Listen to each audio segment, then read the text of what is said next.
A copyright infringement trial involving pop star Ed Sheeran is underway in New York City. Sheeran is accused of taking elements from his hit 2014 song Thinking Out Loud from Marvin Gaye's 1973 classic Let's Get It On. Let's take a listen to both of these songs. Take me into your loving arms. Kiss me under the light of 1,000 stars. Let's get it on. Let's get it on. Let's love. Okay, so here to discuss this trial are ABC News contributors Mike Muse and Brian Buckmeyer. Okay, Brian, we want to start with you. This case was brought forth by the heirs of Marvin Gaye's co-writer, Ed Townsend. What are they saying happened here?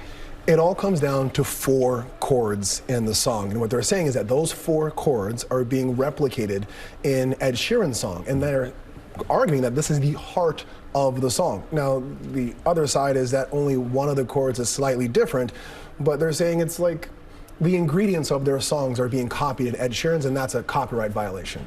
All right, Mike, let's talk to you. Ed Sheeran took the stand to testify. What's his defense and what are his attorneys arguing? His defense is that he and his co-writer, they went back and forth in creating the song. She did a couple of chords, he added on to it, they layered it. He says it's about their shared experience that they both have had. He says that it isn't a nod to Marvin Gaye. He said, if anything, it's more like Van Morrison, which I found that was interesting, how he almost did that plot twist on the stand. He says that it's not inspired by it, but it's a song, and he says every pop song has these bass lines, these 4 chords that Brian just mentioned. The challenge, though, is when Ben Crump talked about the smoking gun, and then the smoking gun was the mashup of songs where Ed Sheeran on stage played both at the same time. And so it's hard now at this point to separate, to say, well, you did play it on stage. Okay, Brian, we have to talk about that there. That argument, the concert footage of Sheeran mashing up those 2 songs together during that live performance. Is it a smoking gun?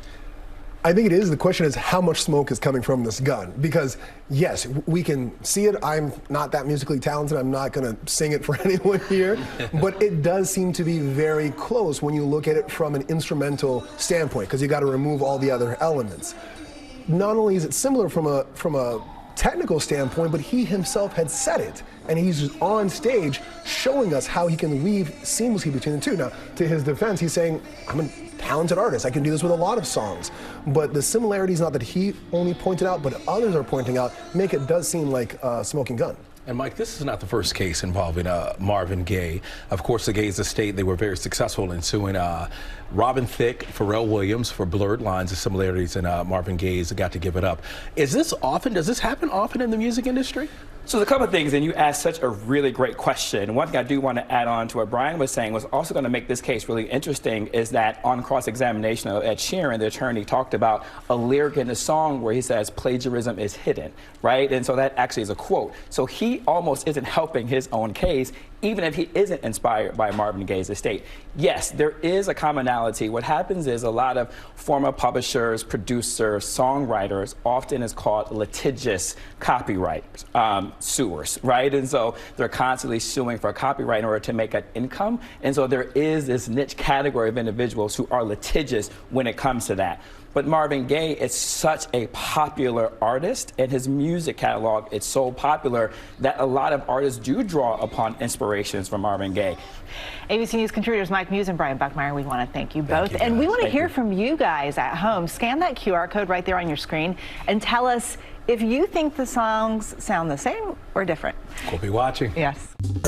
Well, hey there, GMA fans. Robin Roberts here. Thanks for checking out our YouTube channel. Lots of great stuff here. So go on, click the subscribe button right over here to get more of awesome videos and content from GMA every day, anytime. We thank you for watching, and we'll see you in the morning on GMA.